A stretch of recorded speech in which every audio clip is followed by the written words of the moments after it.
कृष्ण हरे हरे, हरे राम राम राम हरे हरे। ओम नमो भगवते वासुदेवाय। ओम नमो भगवते वासुदेवाय। ओम नमो भगवते वासुदेवाय। मदेक बंधो मत संगिना मदगुरो मन महाधना मन निशतारका मदभाग्य मदानंद नमोस्तुते। नारायणं नमस्कृत्यं नरं चैव नरोत्तमं देवीं सरस्वतीं व्यासं ततो जयमुदीरयेत्। नष्टप्रायेषु भद्रेषु नित्यं भागवत सेवया भगवती उत्तम श्लोके भक्तिर्भवति नैष्टकी। मूकं करोति वाञ्छालं पङ्गुं लङ्घयते गिरिं यत्कृपातमहं वन्दे परमानन्दमाधवम्। कृष्णाय वासुदेवाय देवकीनन्दनाय च नन्दगोपकुमाराय गोविन्दाय नमो नमः। नमः पंकजनाभाय नमः पंकजमालिने नमः पंकजनेत्राय नमस्ते पंकजांग्रगे। हरे कृष्ण कृष्ण कृष्ण हरे हरे, हरे राम राम राम हरे हरे। हरे कृष्ण माता जी। हरे कृष्ण माता जी, धन्यवाद।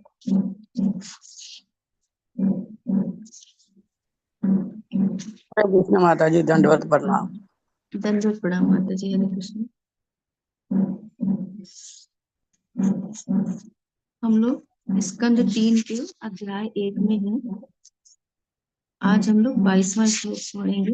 इसके पहले हम लोगों ने देखा किस तरह से विदुर जी दुर्योधन द्वारा अपमानित होकर के वो गृह त्याग करने का निश्चय करते हैं और राजभवन को छोड़ करके वो इसको कृपा ही मानते हैं कि दुर्योधन ने अपमान किया तो मुझे अब ये भौतिक जगत से मुक्त होकर के मैं भगवान की जो सेवा है उनको मैं करूंगा, भगवान के तीर्थ स्थलों के बारे में उनके दर्शन करूंगा, उनके बारे में श्रवण करूंगा, भगवान की सेवा में ही उसको अपने समय को अब लगाऊंगा।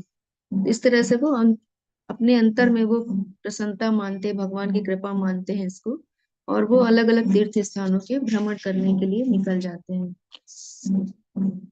तो आज हम लोग 22वें श्लोक से शुरू करेंगे। तो जो लोग पढ़ना चाह रहे हैं प्लीज हैंड रेज कर लीजिएगा। कुसुमलता माता जी पढ़िएगा। हरे कृष्ण माता जी। हरे कृष्णा। तस्यां त्रितस्योष्णसो मनोश्च प्रथोर्कार अग्नेरिसितस्य वायो तीर्थं सुदासस्य गवां गुहस्य यत् यतच्छाद्ध देवस्य च आशीषेवे। सरस्वती माता जी कौन सा पढ़ रहे हो? 22 हरे कृष्ण माता जी, माता जी 22 पढ़ना है। यही पढ़ रही हूँ, 22वां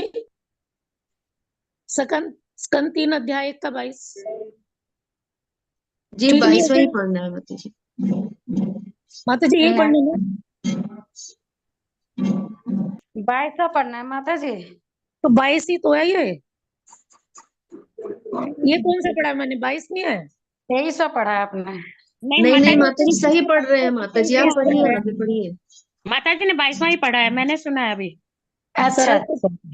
सरस्वती नदी के तट पर 11 तीर्थ स्थल थे जिनके नाम हैं त्रित, पुष्णा, मनु, प्रथु, अग्नि, असित, वायु, सुदास, गो, गुहु तथा श्राद्ध देव। विदुर इन सबों में गए और ठीक से कर्म कांड किए। माता जी अगला भी पढ़ लू। जी माता जी पढ़िए आगे। अन्यानि हि द्विज देव देवै कृतानि न अनान्यत् नानि विष्णो प्रतंगे मुख्यांकित मंदिराणि यह दर्शनात् कृष्णम अनुस्मरन्ति।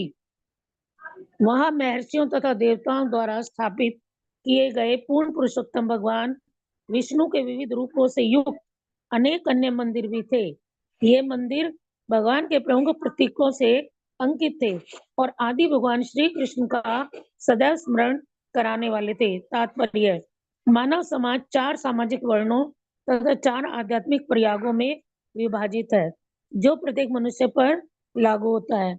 यह प्रणाली वर्णाश्रम धर्म कहलाती है और इस महान ग्रंथ में अनेक स्थलों पर इसकी व्याख्या की जा चुकी है। साधु संत या वे व्यक्ति जो संपूर्ण मानव समाज के आध्यात्मिक उत्थान में पूर्णतः लगे रहते थे, द्विज देव कहलाते थे, अर्थात द्विजों में सर्वश्रेष्ठ, चंद्रलोक से ऊपर के उत्कृष्ट लोकों के वासी देव कहलाते थे। द्विज देव तथा देव दोनों ही विष्णु के विविध स्वरूपों वाले यथा गोविंद, मधुसूदन, नरसिंह, माधव, केशव, नारायण, पद्मनाभ, पार्थसारथी आदि नामों वाले मंदिरों की स्थापना करते हैं। भगवान असंख्य रूपों में अपना विस्तार करते हैं, किंतु वे सभी रूप एक दूसरे से अभिन्न होते हैं। भगवान विष्णु के 4 हाथ रहते हैं और प्रत्येक हाथ में विशेष वस्तु यथा शंख, चक्र, गदा या कमल का फूल रहता है। इन 4 चिन्हों में से चक्र प्रमुख है। आदि विष्णु रूप होने से कृष्ण के एक ही चिन्ह चक्र होता है, इसीलिए कभी कभी उनको चक्री भी कहा जाता है। भगवान का चक्र शक्ति का प्रतीक है, जिससे वे सारे जगत का नियंत्रण करते हैं। विष्णु मंदिरों के शिखरों पर चक्र का प्रतीक रहता है, जिससे लोग दूर से इस प्रतीक को देख सकें और तुरंत भगवान कृष्ण का स्मरण कर सकें। अत्यंत ऊंचे मंदिरों के निर्माण का उद्देश्य लोगों को दूर से दर्शन करने का सुयोग प्रदान करना है। भारत में जब भी कोई नया मंदिर बनाया जाता है तो यही शैली अपनाई जाती है और ऐसा प्रतीत होता है कि लिखित इतिहास के पहले से ही यह शैली चली आ रही है। नास्तिकों द्वारा किए जाने वाले इस मूर्खतापूर्ण प्रचार का कि मंदिरों का निर्माण बाद में हुआ, यहाँ पर खंडन हो जाता है, क्योंकि कम से कम 5000 वर्ष पूर्व विदुर ने इन मंदिरों को देखा था और विष्णु के ये मंदिर विदुर द्वारा देखे जाने के बहुत पहले से विद्यमान थे। महर्षियों तथा देवताओं ने कभी भी मनुष्य या देवताओं की मूर्तियां स्थापित नहीं की, किंतु सामान्य लोगों के लाभार्थ उन्हें ईश भावनामृत के स्तर तक उठाने के लिए उन्होंने विष्णु मंदिरों की स्थापना की। हरे कृष्ण। विमला माता जी पढ़िएगा।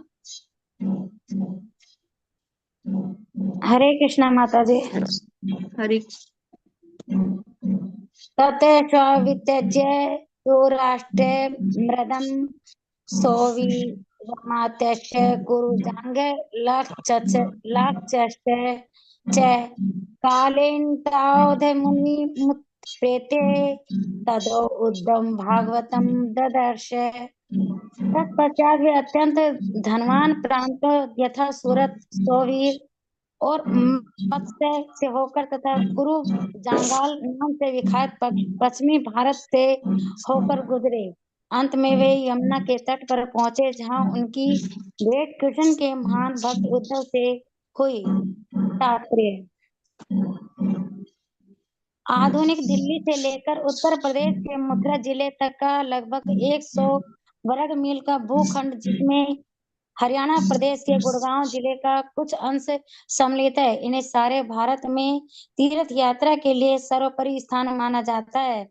यह भूभाग पवित्र है क्योंकि भगवान कृष्ण ने इस भूभाग की कई बार यात्रा की थी। अपने विवाह काल से अपने मामा कंस के वहां पैदा होकर वे वृंदावन में अपने पालक पिता महाराज नंद के यहाँ पले।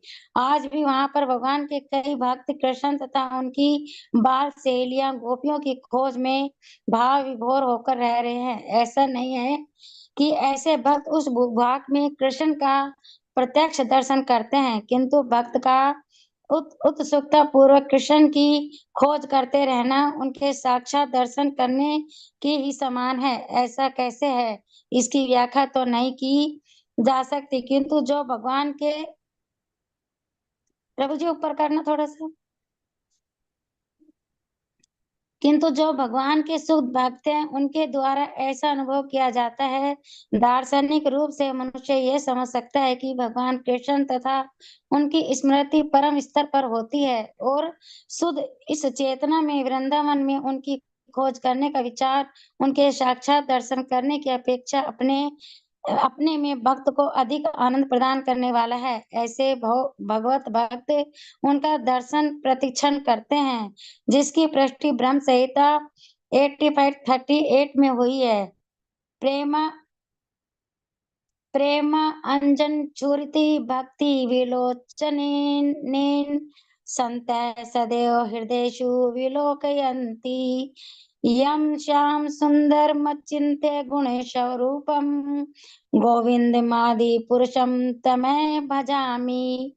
जो लोग भगवान श्याम सुंदर कृष्ण के भावविष्ट प्रेम करते हैं, वे भगवान के प्रति प्रेम तथा अपनी भक्ति के कारण उन्हें सदैव अपने, प्रभु जी ऊपर कर दो थोड़ा सा, सदैव अपने हृदय में देखते हैं। विदुर तथा उद्धव दोनों ही ऐसे उच्च स्थिर भक्त थे, अतः दोनों ही यमुना के तट पर आ पहुंचे और एक दूसरे से मिले। हरे कृष्ण माता जी। हरे हरे कृष्ण माता जी। कालीचरण प्रभु जी पढ़िएगा। माता जी हरे कृष्ण। 25वां तो हमको बोलना है ना आज। जी आप ही कहिए प्रभु जी, हाँ आप हाँ ही ठीक करिए। ठीक है हाँ आप ठीक ही है करिए प्रभु जी। प्रभु। हम हाँ यहाँ तक हम लोग डिस्कस कर लेते हैं, उसके हाँ बाद डिस्कस फिर कर आप लें उसके बोलिए। बाद, ठीक है। हाँ। जी प्रभु जी, वो वहाँ माता जी डिस्कशन कर लिया जाए, फिर बाद में 25 प्रभु जी को दिया जाएगा ना। हाँ ठीक है प्रभु जी। तो हम लोग जो 22वें श्लोक में देख रहे हैं कि अब विदुर जी कई जगह की यात्रा करते हुए अब यहाँ सरस्वती नदी के तट पर हैं। वहां पे भी जितने भी तीर्थ स्थल हैं यहाँ पे नाम दिए हुए हैं। इन जगह पर आकर के जैसे अलग अलग तीर्थों में हम लोग जाते हैं और अलग अलग कर्मकांड करते हैं। पितृ श्राद्ध वगैरह जो भी कर्मकांड है उन्होंने वहां पर किया। चूंकि वो भगवान के शुद्ध भक्त हैं तो पूरे मनोयोग से किया। तो हमें भी तीर्थ स्थानों में जाना है, तो जो भी हमारे से श्रद्धा भाव से जो भी कुछ हो सकता है, तो कर्मकांड भी अगर हमें करने हैं तो पूरे मनोभाव से करना है। ऐसे उचाट मन से या जबरदस्ती वाले भाव हमारे अंदर नहीं होना चाहिए, कि हमें पूरी श्रद्धा भाव से उनको करना चाहिए। 23वें श्लोक में बता रहे हैं कि वहां महर्षियों तथा देवताओं द्वारा स्थापित किए गए पूर्ण पुरुषोत्तम भगवान विष्णु के विविध रूपों से युक्त अनेक अन्य मंदिर भी थे। ये मंदिर भगवान के प्रमुख प्रतीकों से अंकित थे और आदि भगवान श्री कृष्ण का सदैव स्मरण कराने वाले थे। तो जैसे हम लोग देखते हैं कि अलग अलग मंदिर, चाहे भगवान का मंदिर हो या देवी देवियों का मंदिर हो, तो सबके ऊपर जो गुम्बद होता है उसमें अलग एक प्रतीक चिन्ह लगा होता है। जैसे भगवान विष्णु के जो भी मंदिर हमको नजर आएंगे तो उनके ऊपर चक्र से शोभित रहता है, जिससे दूर से ही जो भक्त हैं वो उनके दर्शन करें और पहचान जाए कि उनको तुरंत ही कृष्ण का स्मरण हो जाएगा और विष्णु का स्मरण वहां पर हो जाता है कि ये विष्णु का मंदिर है।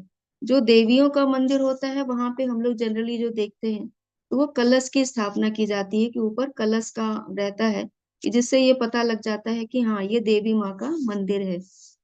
इसी तरह से शिव जी का अगर मंदिर है तो वहां पर त्रिशूल वहां पर रहता है। तो इस तरह से अलग अलग प्रतीक रहते हैं और अलग अलग देवी देवताओं के जो मंदिर है उनको चिन्ह को देख करके ही जो भक्त है वो दूर से ही देखकर समझ जाते हैं कि किसका मंदिर है और उनका भगवान का स्मरण हो आता है। तो यहाँ पर अब बता रहे हैं प्रभुपाद जी की मानव समाज के जो 4 सामाजिक वर्ण तथा आश्रम है, तो उसमें जो ब्राह्मण जो सबसे श्रेष्ठ है, जिन्हें द्विज कहा जाता है, वो सदैव ही आध्यात्मिक ज्ञान को प्रोत्साहित करने के लिए रहते हैं। तो उन लोगों के द्वारा ये जो विष्णु मंदिरों की स्थापना हुई थी। तो हम लोग ये देख रहे हैं किसमें कि जो विदुर जी हैं 5000 वर्ष पहले ही इन मंदिरों के दर्शन कर रहे थे, यानी कि अर्चा विग्रह वहां पर तब भी स्थापित थे और मंदिर थे वहां पर। ऐसा नहीं है कि ये कलयुग में ही मंदिर बनाए गए या अभी की ये स्थापना है कि अभी मंदिर बनाए गए। तो ये 5000 वर्ष पूर्व भी बनाए गए थे।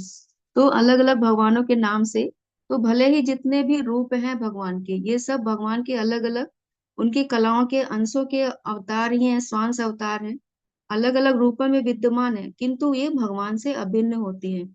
जैसे हम लोग कैंडल का उदाहरण ले लेते हैं कि कैंडल एक हमने ली, उसी तरह से अलग अलग जितनी कैंडल को भी हम जला रहे हैं तो उनमें सभी से ताप और प्रकाश हमको बराबर रूप से मिलता है, किंतु सोर्स वो एक अलग जो पहली कैंडल है वो होती है। उसी तरह से भगवान है तो भगवान कृष्ण से ही सारे विस्तार आ रहे हैं। तो शक्तियां सब में समान रूप से होती हैं, किंतु सोर्स भगवान ही है, भगवान कृष्ण है। इस तरह से विदुर जी वहां पर मंदिरों के अलग अलग जगह जाकर के उन्होंने दर्शन किए।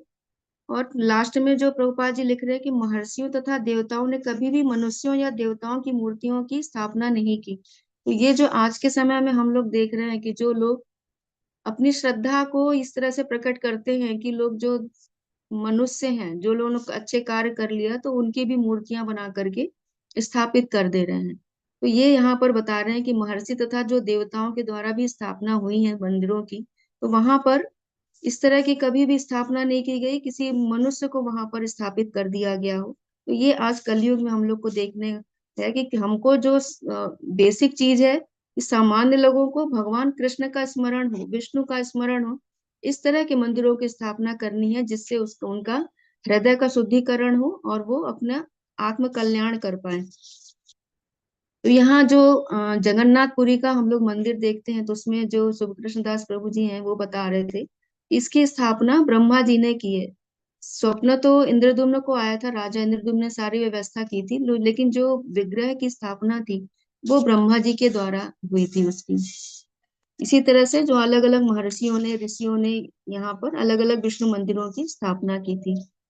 24वें श्लोक में बता रहे हैं कि तत्पश्चात वे अत्यंत धनवान प्रांतों यथा सूरत, सौवीर और मत्स्य से होकर तथा कुरजांगल नाम से विख्यात पश्चिमी भारत से होकर गुजरे। अंत में वे यमुना के तट पर पहुंचे जहां उनकी भेंट कृष्ण के महान भक्त उद्धव से हुई। तो जो कल कालीकृष्ण प्रभु जी आप कह रहे थे, तो वहां यहाँ पे उसका उत्तर दे रहे हैं कि पश्चिम में तो गए, पश्चिम में जैसे सूरत जो प्रभास क्षेत्र था, सौराष्ट्र वगैरह वहां के उन्होंने दर्शन किए और उसके आगे पश्चिम तक गए, लेकिन वो भारत की सीमा तक ही गए, भारत की सीमा से परे नहीं। फिर वहां से वो वापस लौटते हैं और फिर वो हस्तिनापुर की ओर प्रस्थान करते हैं। तो इस तरह से फिर वो यमुना के तट पर आते हैं और जहाँ पर कृष्ण के जो महान भक्त हैं उद्धव, उनसे वहां पर उनकी मुलाकात होती है। फिर प्रभुपाद जी यहाँ तात्पर्य में बता रहे हैं कि जो आधुनिक दिल्ली से उत्तर प्रदेश के मथुरा जिले तक का जो एरिया है वो काफी बता रहे हैं कि ये तीर्थ यात्रा के लिए सर्वोपरि माना जाता था, क्योंकि यहाँ पर भगवान कृष्ण जो अक्सर ही आते जाते रहते थे और यहाँ पर उन्होंने लीलाएं भी करी हैं। तो आज भी जो वृंदावन में है तो भगवान जो कई भक्त हैं कृष्ण तथा उनकी बाल सहेलियां गोपियों की खोज में भाव विहर होकर के रह रहे हैं। तो भगवान के जो भक्त हैं तो आज भी जो वृंदावन का क्षेत्र है तो वहां पर उनको खोज कर रहे हैं कि भगवान कृष्ण कहाँ हैं, भगवान के जो बाल ग्वाल हैं, गोपियां हैं, उनको जो भाव विभोर होकर के वो उनको याद करते हैं और उनको दर्शन करते हैं। तो प्रभुपाद जी उसमें ऐसे लिख रहे हैं कि ऐसा नहीं है कि ऐसे भक्त उस भूभाग में कृष्ण का प्रत्यक्ष दर्शन करते हैं, किंतु भक्त का उत्सुकता पूर्वक कृष्ण की खोज करते रहना उनके साक्षात दर्शन करने के ही समान है। तो जैसे भौतिक जगत में भी अगर हम देखें तो हमें अगर किसी चीज की जरूरत है तो वो दुर्लभ है अगर, तो हम हर जगह उसकी जो हमारे मानसिक चिंतन है उसी का चलता रहता है कि अगर हमें कोई वस्तु चाहिए है तो उसी चीज को खोजते रहेंगे, इधर जाना है उधर जाना, लेकिन चिंतन हमारा उसी का वस्तु का ही रहता है। उसी तरह से जो भगवान की खोज कर रहे हैं तो वो भगवान को खोजते खोजते उनके बाल सखाओं, गोपियों, इनका भी स्मरण करते हैं और हमेशा भगवान के चिंतन में ही लगे रहते हैं। तो भगवान का चिंतन और भगवान ये दोनों में कोई अंतर नहीं है, ये परम तत्व है और वैसा ही हमको प्रभाव दिखाते हैं जैसा भगवान हमारे सामने रहते हैं। तो भगवान का अगर हम भगवान के साथ अगर हमारा प्रेम है तो हम अगर उनका हमारे सामने है या नहीं है तब भी हम उस प्रेम का अनुभव वैसा ही करेंगे। और अगर हमारा प्रेम उनके पास साथ में नहीं है तो अगर वो हमारे सामने भी आ जाएंगे, जैसे दुर्योधन के सामने आ गए लेकिन उनका प्रेम उसके साथ था ही नहीं तो वो कुछ महसूस भी नहीं कर पाया, तो वो बेकार ही रहेगा उनका कि सामने से दर्शन भी हो रहे हैं लेकिन कोई लाभ नहीं उसको मिल रहा है। उसी तरह से हमारा भी प्रेम है, क्योंकि अभी हम लोग अशुद्ध अवस्था में हैं तो उस प्रेम का अनुभव पूरी तरह से नहीं कर पा रहे, जैसे कि जो वृंदावन के भक्त हैं, जो और भगवान के शुद्ध भक्त हैं वो लोग अनुभव करते हैं। तो जैसे जैसे हम भगवान का श्रवण करते हैं, कीर्तन करते हैं, भागवत को पढ़ रहे हैं, श्रवण कर रहे हैं, तो धीरे धीरे हमारा हृदय का शुद्धिकरण होगा और हम भगवान से और आसक्त होते जाते हैं और धीरे धीरे ऐसी अवस्था आती है कि हाँ हम उनके साथ प्रेम का आदान प्रदान हमारा होता है। तो ये स्टेज धीरे धीरे आती है और ये जो शुद्ध भक्त हैं इन चीजों का वो प्रत्यक्ष अनुभव भी करते हैं। तो ब्रह्म संहिता का भी श्लोक ले रहे हैं कि जो भगवान का जो श्याम सुंदर स्वरूप है, जो लोग प्रेम करते हैं भगवान से वो प्रेम और भक्ति के साथ उनका उनको हृदय में अपने महसूस करते हैं।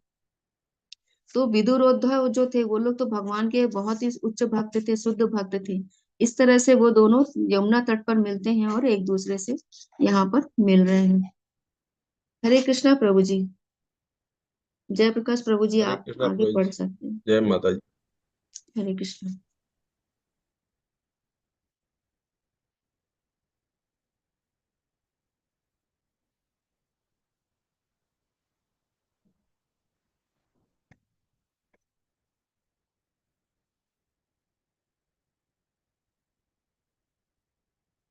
स वासुदेव अनुचरम प्रशांतम बृहस्पते प्राक तनयन प्रतीतम आलिंग्य गाढ़म प्रायेण भद्रम स्वानाम अपृच्छ भगवत प्रजानम। तत्पश्चात अत्यधिक प्रेम तथा अनुभूति के कारण विदुर ने भगवान श्री कृष्ण के नित्य संगी तथा बृहस्पति के पूर्व महान शिष्य उद्धव का आलिंगन किया। तत्पश्चात विदुर ने भगवान श्री कृष्ण के परिवार का समाचार पूछा। तात्पर्य: विदुर उद्धव से आयु में बड़े थे, पितृतुल्य थे, अतएव जब दोनों मिले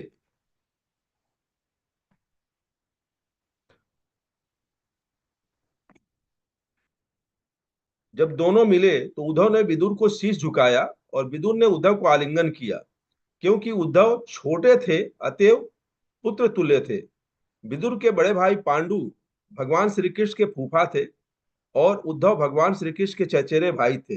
अतएव सामाजिक प्रथा के अनुसार विदुर का सम्मान उद्धव द्वारा पिता के स्तर पर होना चाहिए था।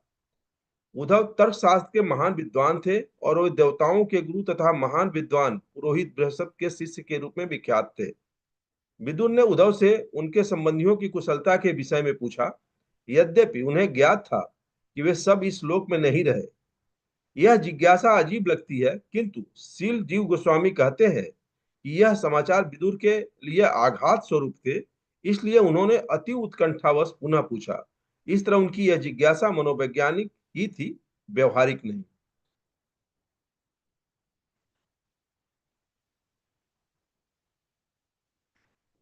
यहाँ पर प्रभुपाद जी द्वारा ये जो अर्थ दिया गया इसमें देखिए, अभी हम लोग पिछले श्लोक में देखे हैं कि जब विदुर जी और उद्धव जी की मुलाकात होती है पिछले जगह पे, उसके पश्चात यहाँ पर उन्होंने उसको आलिंगन किया। क्यों? क्योंकि इसका स्पष्ट ये दे रहे हैं प्रभुपाद जी, और तथा ये भी है, विगत हम लोग अभी तक जितना प्रसंग सुनते आ रहे हैं और उसमें हम बार बार सुन रहे हैं कि उद्धव जी भगवान कृष्ण के नित्य संगी थे, सखा थे तथा अनन्य भक्त भी थे। और वहीं पर विदुर जी भगवान कृष्ण के रिश्ते में, जो महाभारत प्रसंग आता है, सारी चीजें जो आती हैं उसमें रिश्ते में कुंती जी के वजह से, उस परिवार के वजह से वो विदुर को यहाँ पर स्पष्ट कहा गया है। विदुर के भाई पांडु भगवान श्री कृष्ण के फूफा थे और उद्धव भगवान श्री कृष्ण के चचेरे भाई थे। अतः सामाजिक प्रथा के अनुसार विदुर का सम्मान उद्धव द्वारा पिता के स्तर पर होना चाहिए था, लेकिन उसके बावजूद इन लोगों ने आत्मिक गले मिले, क्योंकि भगवान के भक्त थे। उस रूप में उन्होंने उनके अंदर भगवान की एक प्रतिमूर्ति देखी उद्धव जी की, और विदुर जी काफी दिनों के बाद 34-36 सालों के बाद लौटे थे, तो वह जानकारी तो थी उनको, लेकिन उनके जहन से वो चीज मौके पे भूल गई थी। इस तरह का मतलब हम कह सकते हैं आपस में कि जनरली होता क्या, घरों में होता है, कोई आदमी गुजर जाए तो जेहन में रहता है कि हम कभी उसके घर के आसपास जाते हैं तो लगता है कि वो आदमी अभी भी है, हम पूछ बैठते हैं। उसी तरह से यहाँ पर बात आई, जिसके लास्ट में कहा गया है कि मनोवैज्ञानिक था, व्यवहारिक नहीं। तो यहाँ पर यह स्पष्ट किया जा रहा है प्रभुपाद जी द्वारा कि विदुर जी जैसा आदमी जो भगवान बृहस्पति के शिष्य के रूप में विख्यात थे, जो देवताओं के गुरु थे, वह भी भावावेश में और काफी दिनों बाद आने के कारण वो सारी चीजें भूल करके, आलिंगन लग करके, और अभी भी वो एक भूले हुए भक्त के तरह से सबके बारे में पूछ रहे हैं कि किसका क्या हालचाल है, किसका क्या हालचाल है। और इस तरह से यहाँ पर स्पष्ट किया गया है कि भक्ति में कितना वो है कि जो हम भगवान से इतना जुड़ जाते हैं कि भावावेश में हम अपना सब कुछ भूल जाते हैं और हम वह भी हरकत करने लगते हैं जो एक बच्चे जैसा होता है। तो यही हमारा है भी कि हम प्रेम में, रिश्ते में से जुड़ जाएं, सखा के रूप में, पुत्र के रूप में, जिससे हमारा भक्ति हमेशा चिंतन चलता रहे। हरे कृष्णा माता जी। हरे कृष्ण प्रभु जी। प्रभु जी यहाँ पे विदुर जी बृहस्पति के शिष्य के रूप में नहीं थे, उद्धव जी को बताया गया है कि उद्धव उद्धव जी जी, उद्धव जी। बृहस्पति जी के शिष्य थे। जी और उद्धव जी तो उनसे आयु में छोटे थे, तो उन्होंने उनको प्रणाम किया, और विदुर जी चूंकि आयु में बड़े थे तो उन्होंने उनको पुत्र रूप में उनको आलिंगन किया यहाँ पर। ठीक है, धन्यवाद प्रभु जी। फिर हम लोग आगे बढ़ते हैं। प्रभु जी एक माता जी एक मिनट, ये 30 से 40 साल के बाद आए हैं वो हाँ, प्रभु जी? 36 साल के बाद लौटे हैं प्रभु जी। 36 साल, ओके ओके ठीक। जी हरे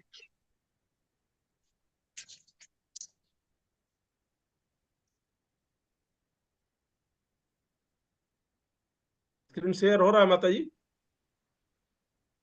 हरे कृष्णा। हाँ जी जी, प्रभु जी हो रहा है, हो रहा है प्रभु जी। कुसुम कालिया माता जी पढ़िएगा। हरे कृष्णा माता जी।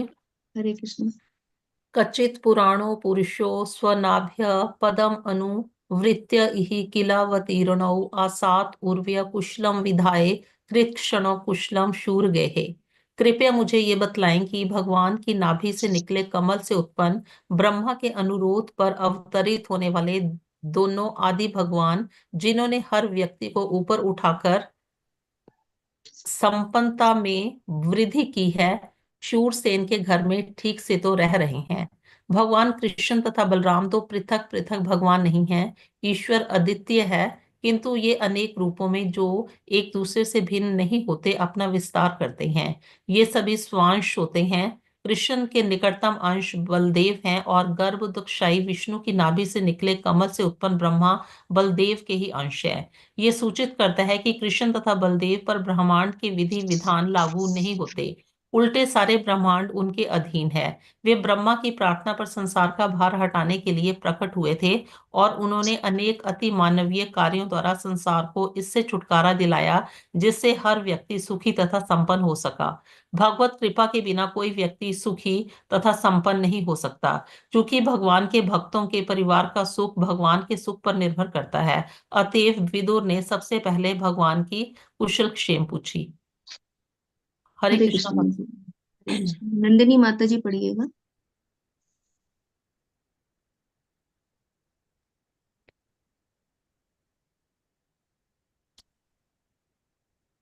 कच्चित् कृणामः सुहनो पामास आस्ते सुखमङ्गशौरिः यो वै स्वसॄणां पितृवदत्ताति वरान् वरान्यो वरत प्रणयेन।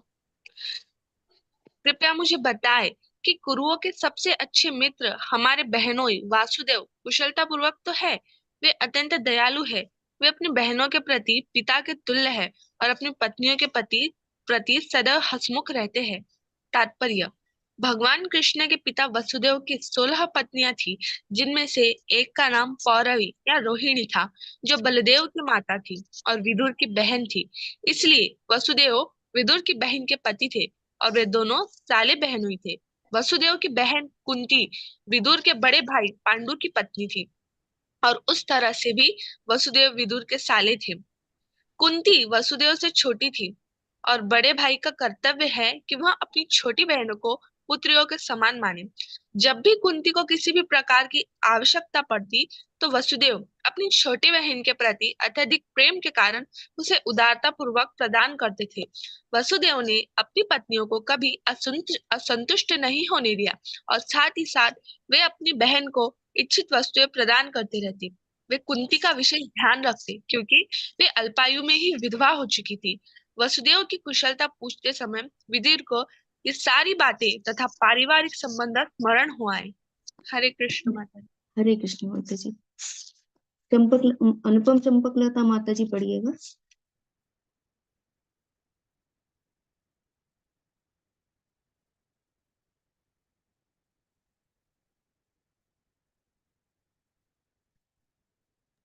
हरे कृष्ण हरे माता जी। हरे कृष्ण। माता जी इसमें मोबाइल में बहुत छोटे अक्षर दिखते हैं मुझे, आप पढ़ दीजिए श्लोक, क्योंकि मेरे पास यहाँ पर अच्छा बुक नहीं है। अच्छा, ठीक है माता जी। हरे कृष्ण। कच्चिद्रुथाधिपतिर्यधूनां प्रद्युम्न आस्ते सुखमंगवीर यम रुक्मिणी भगवतो भी लेभे आराध्य विप्रान स्मरमादि सर्गे। माता जी नीचे वाला भी पढ़ दूं? पढ़ दो माता जी। कच्चित् सुखम शाश्वत वैष्णि भोज दासार्णुकाणामधिपः स आस्ते यमभ्यसिष्ठ अच्छत पत्र नेत्रो नृपासनासां परिहृत्य दूरात्।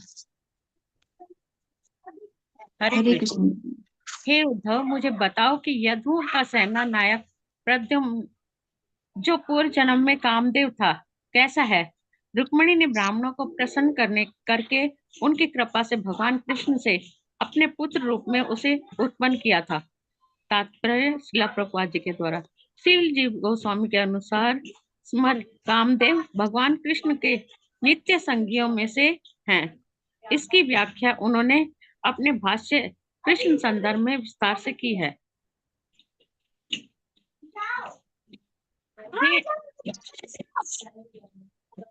हे मित्र, मुझे बताओ, क्या सात्विकों, वृष्णियों, भोजों तथा दासराहों के राजा उग्रसेन अब कुशल मंगल तो हैं? वे अपने दास सिंहासन की सारी आशाएं त्याग कर अपने साम्राज्य से दूर चले गए थे, किंतु भगवान कृष्ण ने पुनः उन्हें प्रतिष्ठित किया। हरे कृष्ण माता जी। हरे कृष्ण माता।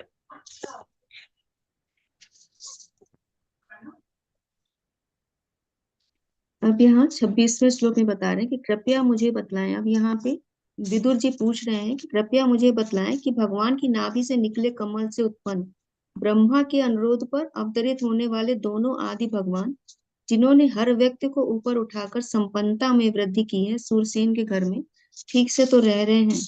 तो यहाँ पर दोनों आदि भगवान यानी कि बलराम जी और कृष्ण जी के बारे में यहाँ पूछ रहे हैं। तो ब्रह्मा जी का लिए भी बता रहे हैं कि भगवान की नाभि से निकले कमल से उत्पन्न, उनको भी याद कर रहे हैं। तो जिनके जिनके बारे में बोल रहे हैं, उनके जो पूरे सगे संबंधी हैं, उनके पूरा चलचित्र उनके मस्तिष्क में चल रहा है और वो जिज्ञासाएं करते जा रहे हैं। तो प्रभुपाद जी यहाँ तात्पर्य में लिख रहे हैं कि भगवान कृष्ण तथा बलराम दो पृथक पृथक भगवान नहीं है, ईश्वर अद्वितीय हैं, किंतु वे अनेक रूपों में जो एक दूसरे से भिन्न नहीं होते अपना विस्तार करते हैं। ये सभी स्वांश होते हैं। तो जब हम लोगों ने भगवान के विस्तार का पढ़ा था, तो सबसे पहला विस्तार भगवान अपना करते हैं तो बलराम जी के रूप में ही करते हैं। तो वो भगवान के स्वांश अवतार है और भगवान कृष्ण और उनमें कोई अंतर नहीं है, ना शक्तियों में अंतर है और ना कोई रूप में ही अंतर है उनका। बस गौर वर्ण श्याम वर्ण इस तरह से जब यहाँ पे अवतरित हुए थे, तो गौर वर्ण और श्याम वर्ण में रूप में अवतरित हुए थे। तो भाव उनका हमेशा ये रहता है कि सेवक और सेव्य का भाव। भगवान कृष्ण सेव्य हैं और भगवान जो बलराम जी हैं वो सेवक के रूप में अवतरित होते हैं। तो ये सभी स्वांश होते हैं और जो कृष्ण के सबसे निकटतम है वो बलदेव जी हैं। और गर्भोदक साई विष्णु की नाभ से निकले कमल से उत्पन्न ब्रह्मा बलदेव जी के अंश है। बलदेव जी के अंश क्यों कहा जा रहा है? क्योंकि विस्तार फिर आगे जो हो रहा है वो बलराम जी से ही हो रहा है। बलराम जी का ही विस्तार होता है जो चतुर्व्यूह के रूप में आते हैं, राम बलराम प्रद्युम्न और अनिरुद्ध के रूप में आते हैं। तो इस तरह से जो विस्तार वहां से चल रहा है तो वो बलराम जी से ही आता है।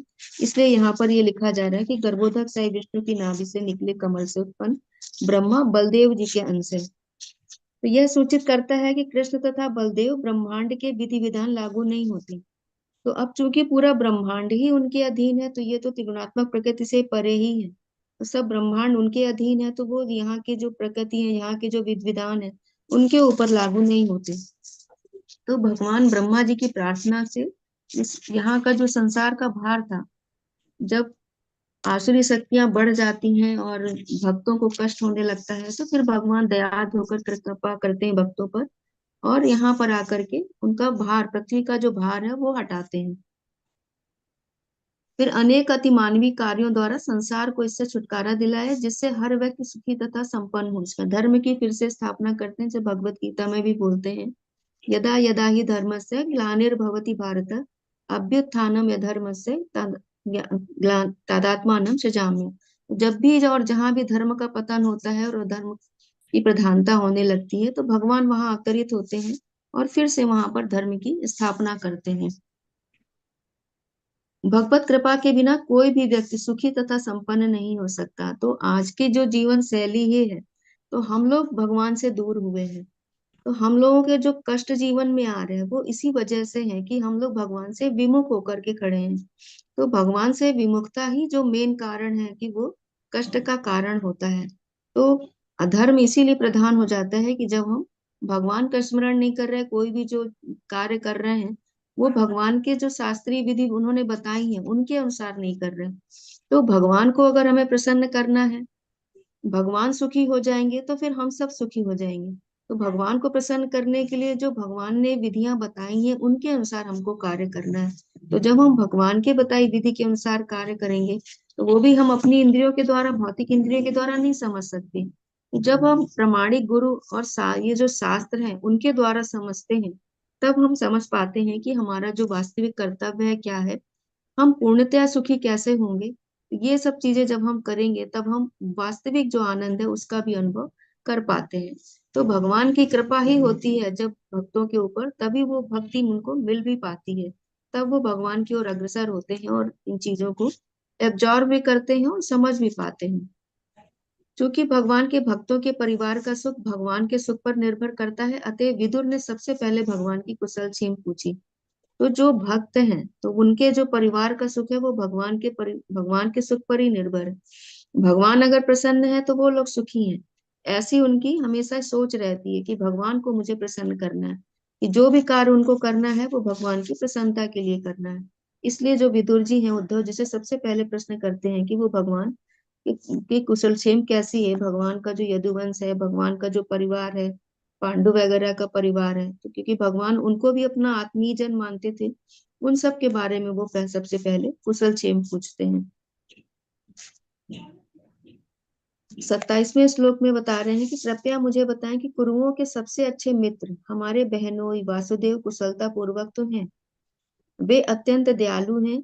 वे अपनी बहनों के प्रति पिता के तुल्य हैं और अपनी पत्नियों के प्रति सदैव हंसमुख रहते हैं।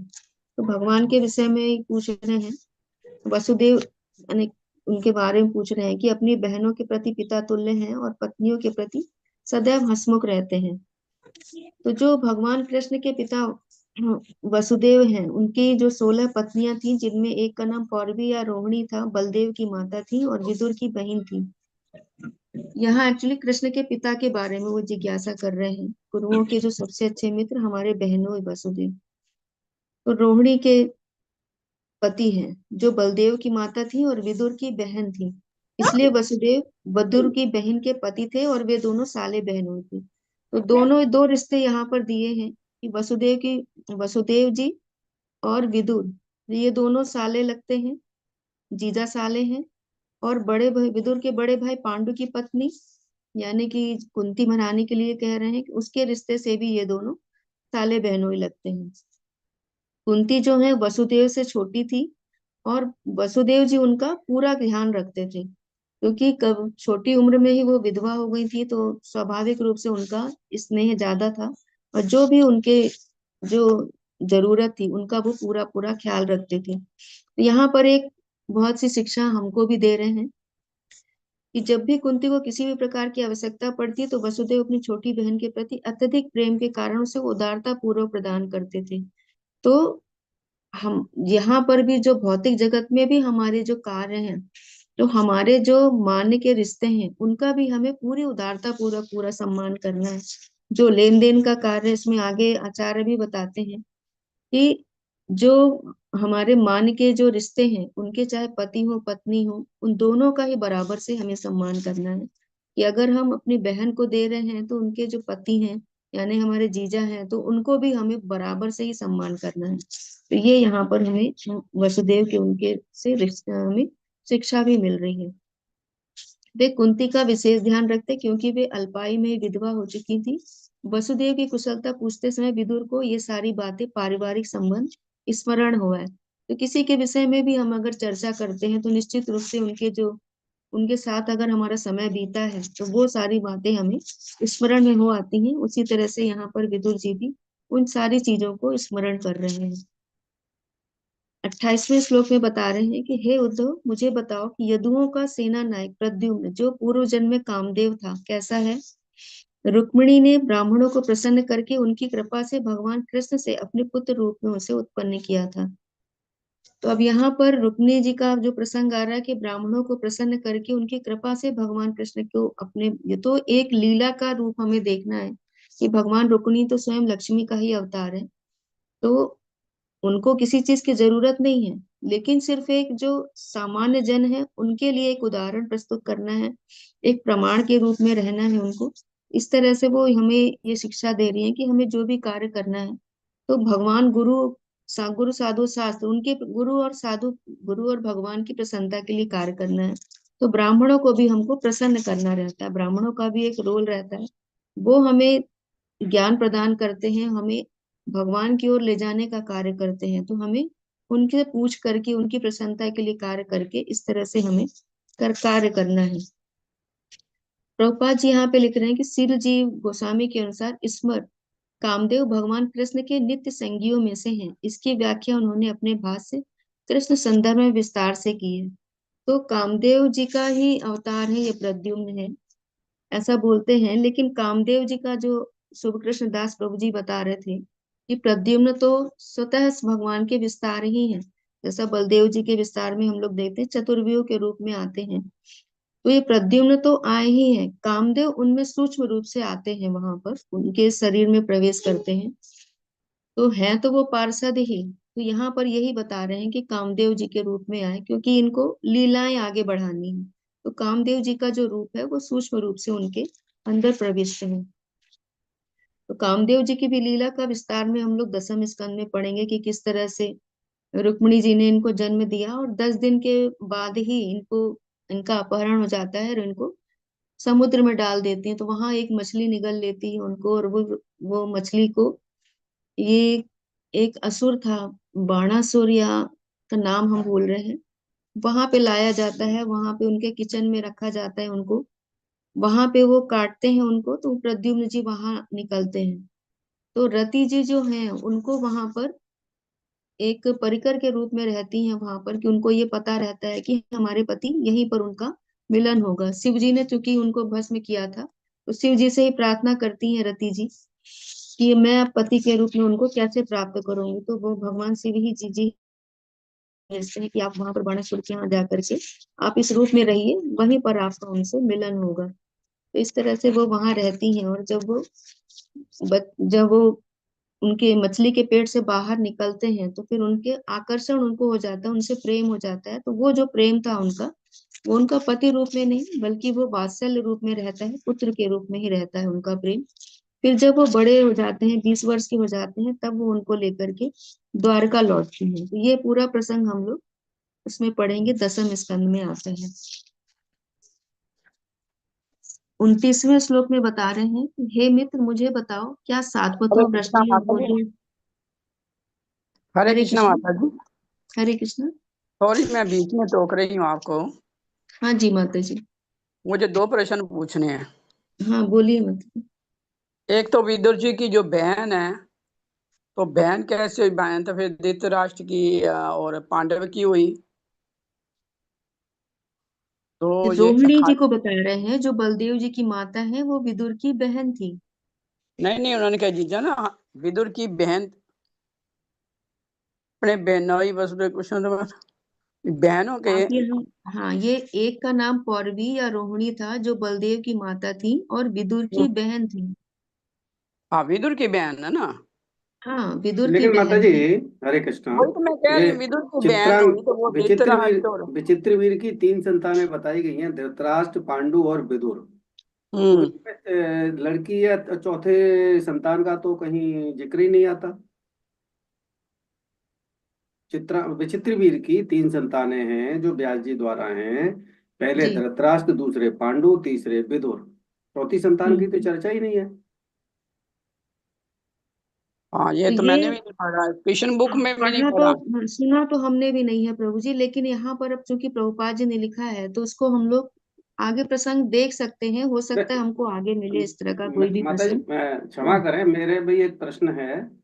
जी। एक तो ये माता जी का यही कि ये चौथी संतान की जिक्र ही नहीं है, तो यहाँ पर विदुर की बहन कैसे बता दी गई, जबकि वहां पर कोई संतान की, चौथी संतान की जिक्र ही नहीं आती है। हाँ हाँ दूसरा, एक कल के संदर्भ में मेरा एक प्रश्न फिर से वही है कि ये सरस्वती नदी को गुजरात में बताया जाता है और प्रयाग में उसका संगम बताया जाता है, तो दोनों ही पूरा पश्चिम दिशा हो रही है, और दोनों स्थानों में लगभग 1500 किलोमीटर का फर्क है।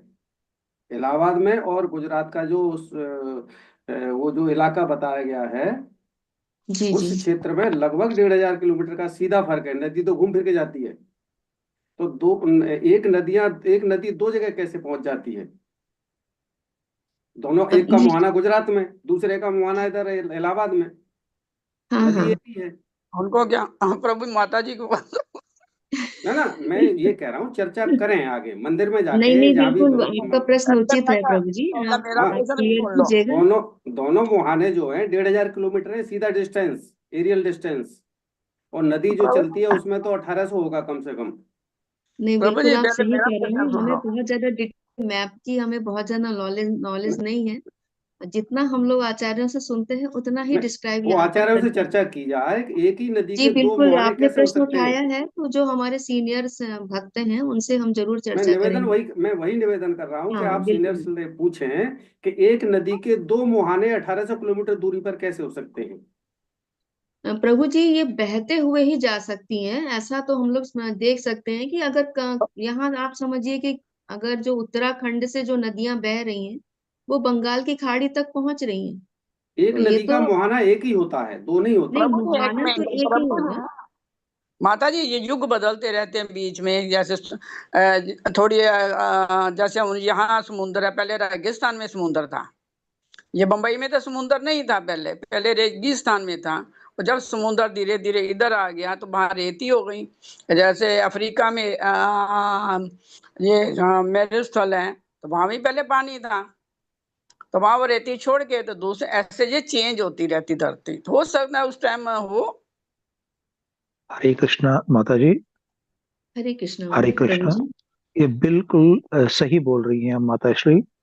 ज्योग्राफिकल चेंजेस होते रहते हैं जी और जी। हम उन चेंजेस के सामने तुच्छ हैं, उतने ही तुच्छ हैं जितना रात में bacteria multiple generations pass on होने के बाद मर जाते हैं। और जब उन्हें ये बताया जाएगा कि इंसान ऐसे ही 100 साल जीता है तो उसको विश्वास नहीं होगा।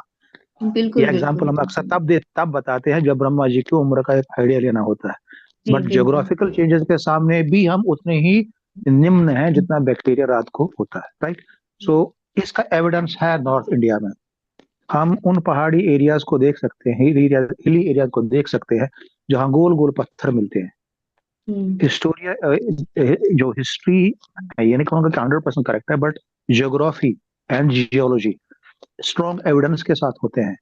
और ये स्ट्रॉन्ग एविडेंस है नॉर्थ इंडिया में, हिली रीजन्स में, कि वहां बहुत बड़ी नदी बहती थी जिसको भूकंप ने कोर्स चेंज करने के लिए मजबूर किया, और वहां इतनी उथल पुथल हो गई कि पहाड़ों के चोटियों पर भी आपको गोल पत्थर जो बहते नदी के स्थल पे, बेसन में मिलने चाहिए थे, वो हिल टॉप पे मिले। वो स्ट्रॉन्ग एविडेंस है कि इस एरिया में बहुत ज्यादा ज्योग्राफिकल चेंजेस हुई हैं। और सरस्वती नदी मेरे को इतना ज्यादा सुना नहीं है, बट जितना सुना है उस हिसाब से सरस्वती नदी, जैसे आपने कल बताया था कि अपना जहाँ से वो निकलती है उसका जो उसका उद्गम। क्या कहते हैं उसको, हाँ बद्रीनाथ उद्गम है, बद्रीनाथ से ऊपर। हाँ हाँ हाँ उद्गम हाँ हाँ, स्थान है। और उद्गम स्थान है। वहां से चल के वो ना कि सिर्फ नॉर्थ को बल्कि नॉर्थ वेस्ट को भी टच करती थी। और जी जो सारस्वत, जिसके जैसे हम कश्मीर के कुछ ब्राह्मण, हम सरस्वत ब्राह्मण थे, जो कन्वर्ट मोहम्मदन हैं, फारूक अब्दुल्ला की फैमिली को पूछो, वो भी यही बोलेंगे कि हम पहले सारस्वत ब्राह्मण थे। अब बैंगलोर चले जाइए, वहां पर भी कुछ लोग हम सुनने को मिलता है कि हम सरस्वत ब्राह्मण हैं। तो वो सरस्वती उतनी छोटी नहीं थी जितना हम आज किताबों के माध्यम से उसको पहचानते हैं। जी बिल्कुल। सरस्वत एरिया बहुत बड़ा था। उसी के बगल में एक शारदा का भी देश हुआ करता था, जो केवल इस वक्त मुजफ्फराबाद में एक छोटा सा गांव बन के रह गया है। अब जिसको इस हिस्ट्री के बारे में जानकारी हो वो अंदाजा लगा सकता है कि मैं किस सरस्वती नदी की बात कर रहा हूँ। ये चींटी और हाथी आपस में कंपेयर करना बड़ा डिफिकल्ट है। आज की नॉलेज सरस्वती के बारे में चींटी के बराबर है, और जो सरस्वती नदी अपने रूप में थी वो चींटी के सामने एक हाथी था। हरे कृष्ण। हरे कृष्ण। धन्यवाद प्रभु जी ने, आपने काफी क्लियर किया है। और फिर हम लोग सीनियर भक्त जो है हरे उनसे कृष्णा भी माता चर्चा जी। करेंगे। हरे कृष्णा हरे माता जी। कृष्ण। हरे अभी कृष्ण। वर्तमान में दक्षिणी अफ्रीका में समुद्र दो दो हिस्से में बट रहा है, जिसके वजह से आने वाले कुछ 150 सालों के अंदर अंदर पूरा ज्योग्राफी बदलने वाली है। जी वर्तमान में प्रभु जी। बदल रहा है, वैज्ञानिक कह रहे हैं, बहुत चिंतित हैं। दो हिस्से में अभी 10 मीटर हो गया है, बट चुका है। जी 10 जी। मीटर फैल चुका है, नीचे गहराई 10 किलोमीटर तक आ चुकी है। उसके हम्म। वजह से एक एरिया सट रहा है दूसरे देश में, दूसरा एरिया दूसरे देश में जा रहा है। तो ये तो जी प्रकृति का परिवर्तन होना ही है। हाँ जी प्रभु जी, ये तो 5,000 वर्ष पहले की बात है। जो हरे हम लोग के कृष्णा। शास्त्रों में हम लोग पढ़ रहे हैं, तो ज्योग्राफिकल चेंज तो होंगे ही। हरे फिर भी हम कृष्णा। लोग इसको क्लियर करेंगे, जो भी होगा तो फिर उनको आचार्यों के माध्यम से हम सुनेंगे, उनको समझेंगे। जरूरी है वो दो तो, अपने शंका के समाधान के लिए वो जरूरी है। जी अच्छा माता जी, हरे कृष्ण। मेरा दूसरा प्रश्न है, जी माता जी। इसमें माता प्रभु जी आ गए थे इसलिए मेरा प्रश्न रह गया। अभी आपने जब कहा ना कि बानासुर में मछली से कामदेव निकले, जी जी। प्रदुमन प्रदुमन आए, फिर रति ने उनको पालन पोषण किया। जी जी जी। तो रति ने ये पालन पोषण जो पहले तो उसने कुछ 4-5 साल का था तो एक माँ की तरह पालन पोषण किया था, ये कृष्णा जी बुक में लिखा हुआ है। जी उसके जी। बाद वो उसने जैसे ही वो जवान होने लगी हुए तो रति ने उनके साथ एक पत्नी का विहार की तरह अपना विहार करने लगी। तो उसने प्रदुमन ने कहा कि तुम ये कैसे कर रही हो। फिर उसने पिछला जन्म उसने कहा तू ऐसे संकेत ऐसा क्यों करती हो, तुम तो माँ हो मेरी। कहता नहीं मैं तुम्हारी माँ नहीं हूँ। फिर उन्होंने पीछे बताया कि मैं आपकी पत्नी हूँ, आप कामदेव थे, मैं रति हूँ। ये किशन बुक में लिखा हुआ। जी जी तो माता जी, हम लोग दसम स्कंद में पढ़ेंगे डिटेल में पूरा। हाँ, नहीं नहीं, और आपने कहा ना कि उनको मैं इसलिए किया कि आपने कहा कि वो उनको माता की तरह पाल रही हैं। हाँ, माता पुत्र की के रूप तरह में नहीं उन्होंने पाल पाला था, रही, जब वो बच्चे के रूप में जन्म आया बच्चे के बाहर रूप तो में उसने थोड़ी देर रखा, उसके बाद वो शुरू हो गई थी हाँ। अपना, उनको पिछला जन्म ठीक। याद कराना था। जी फिर जी उनको जी। फिर वो प्रदुम्न को लेके वहां चले हाँ, गए। वो आई ही इसीलिए थी, पति रूप में उनको प्राप्त हाँ करने के लिए ही यहाँ पर उनको शिव जी ने भेजा था। हम्म, सॉरी माता जी, मैंने डिस्टर्ब किया बीच में, नहीं नहीं क्लियर माता जी, करना ठीक है। पड़ता। ठीक है। हरे कृष्ण मुझे माता जी। हरे कृष्ण, मुझे आता तो कुछ नहीं है मगर फिर भी मैं बीच में बोल लेती हूँ, नहीं नहीं माता जी, बहुत नॉलेज है आपको। बीच में बोल लेती हूँ, क्षमा करना। जी माता जी, ऐसे ही बोलते रहिएगा। हरे कृष्णा। हरे कृष्ण। हम भी थोड़ा बोले। जी माता जी, बोलिएगा। हाँ, हमने भी ऐसा सत्संग में, मतलब मेरा सत्संग में सुना है कि पहला जो महाभारत, जो सबसे बड़ा युद्ध हुआ था जग में, सबसे बड़ा, और जितनी जो लोक संख्या थी उतनी हमारे नहीं है अभी। तो ऐसा मतलब निष्कर्ष परीक्षण किया था कि इतनी लोक संख्या तब कैसे रहती थी, कहाँ रहती थी। तो ऐसा निष्कर्ष निकाला था और परीक्षण किया था कि ये जो इतने युग बीते, साल बीते, तो हमारी पृथ्वी भी घटती बढ़ती है। इसका अंदाजा हमें नहीं, पहले के ऋषि मुनि उनको ये सब ज्ञात था। अभी के साइंटिस्ट इतना नहीं, हमारे ऋषि मुनि ये सब जानते थे पहला का। अभी कुछ समुंदर में भी और हमारी जमीन में भी बहुत सारे बदलाव होते। कोई जमीन खिसक जाती तो कोई बेड बन जाता है, कोई अलग ही शहर तैयार हो जाता है, कोई अलग ऐसा, मतलब ये परीक्षण किया गया था कि जो महाभारत में जो इतनी लोक संख्या थी, जो मर गए थे, तो कितनी लोक संख्या होगी, या कैसे रहते थे, कहाँ रहते थे। तो तभी के प्रदेश और हमारी पृथ्वी की रचना भी ऐसे कहा जाता है कि बहुत बड़ी बड़ी थी करके। तो जैसा ये बदल जाता है सृष्टि की ये तो तभी ऐसा घटता है, बढ़ता है, ऐसा हमने सुना है कि अभी के माने और तभी ऐसा अलग अलग था हमारा सब सृष्टि रचना। अभी ये सब तो भगवान की लीला है, हम तो साधारण मानव है।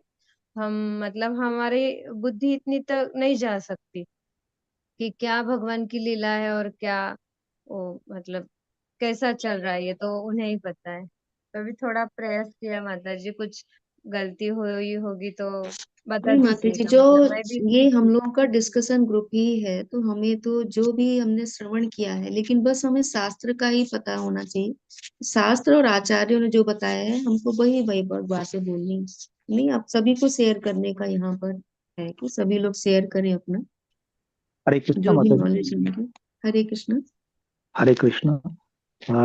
ये बातें इस वक्त जो डिस्कशन में आ रही हैं, हमें जी अपने ही भारत वर्ष का ज्योग्राफी से रिलेटेड ज्ञान की हम अपने अंदर वृद्धि कर रहे हैं, करा रहे हैं। तो हम 4th and 5th कैंटो में जाएंगे और ब्रह्मांड की ज्योग्राफी को पढ़ेंगे, तो उस वक्त हम क्या करेंगे?